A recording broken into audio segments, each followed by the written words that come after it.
اللہم صلی علی سیدنا محمد وعلی آل سیدنا محمد۔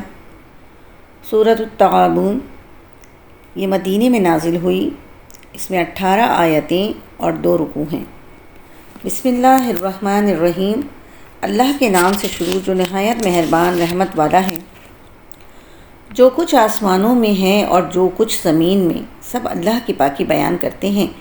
اسی کی بادشاہت ہے اور اسی کے لیے سب تعریف ہے، اور وہ ہر چیز پر خوب قادر ہے۔ وہی ہے جس نے تمہیں پیدا کیا، تو تم میں سے کوئی کافر ہے اور تم میں سے کوئی مسلمان، اور اللہ تمہارے کام خوب دیکھ رہا ہے۔ اس نے آسمان اور زمین حق کے ساتھ بنائے اور تمہاری صورتیں بنائیں، تو تمہاری اچھی صورتیں بنائیں اور اسی کی طرف پھرنا ہے۔ وہ جانتا ہے جو کچھ آسمانوں اور زمین میں ہے، اور وہ جانتا ہے جو تم چھپاتے ہو اور جو تم ظاہر کرتے ہو، اور اللہ دلوں کی بات خوب جانتا ہے۔ کیا تمہارے پاس تم سے پہلے لوگوں کی خبر نہ آئی، جنہوں نے کفر کیا اور اپنے کام کا وبال چکھ لیا، اور ان کے لیے دردناک عذاب ہے۔ یہ اس لیے کہ ان کے پاس ان کے رسول روشن دلیلیں لاتے، تو وہ کہتے کیا آدمی ہماری رہنمائی کریں گے؟ تو انہوں نے کفر کیا اور منہ پھیر لیا، اور اللہ نے بے پرواہی فرمائی، اور اللہ بے پرواہ ہر حمد کے لائق ہے۔ کافروں نے گمان کر لیا کہ انہیں ہرگز دوبارہ زندہ نہیں کیا جائے گا۔ تم فرماؤ کیوں نہیں، میرے رب کی قسم تم ضرور دوبارہ زندہ کیے جاؤ گے، پھر ضرور تمہارے اعمال تمہیں بتا دیے جائیں گے، اور یہ اللہ پر بہت آسان ہے۔ تو ایمان لاؤ اللہ اور اس کے رسول اور اس نور پر جو ہم نے تو اتارا، اور اللہ تمہارے کاموں سے خوب خبردار ہے۔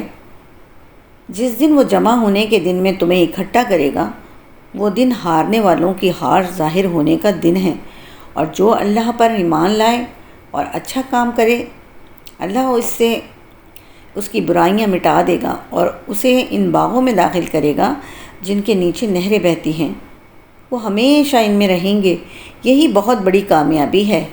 اور جنہوں نے کفر کیا اور ہماری آیتوں کو جھٹلایا، وہ لوگ آگ والے ہیں، ہمیشہ اس میں رہیں گے، اور وہ کیا ہی برا ٹھکانہ ہے۔ ہر مصیبت اللہ کے حکم سے ہی پہنچتی ہے، اور جو اللہ پر ایمان لائے، اللہ اس کے دل کو ہدایت دے دے گا، اور اللہ ہر چیز کو خوب جانتا ہے۔ اور اللہ کا حکم مانو اور رسول کا حکم مانو، پھر اگر تم منہ پھیرو تو جان لو کہ ہمارے رسول پر صرف صاف صاف پہنچا دینے کی ذمہ داری ہے۔ اللہ وہ ہے جس کے سوا کوئی معبود نہیں، اور ایمان والوں کو تو اللہ ہی پر بھروسہ کرنا چاہیے۔ اے ایمان والو، بے شک تمہاری بیویوں اور تمہاری اولاد میں سے کچھ تمہارے دشمن ہیں، تو ان میں سے احتیاط رکھو، اور اگر تم معاف کرو اور درگزر کرو اور بخش دو تو بے شک اللہ بڑا بخشنے والا بہت مہربان ہے۔ تمہارے مال اور تمہاری اولاد ایک آزمائش ہی ہیں، اور اللہ کے پاس بہت بڑا ثواب ہے۔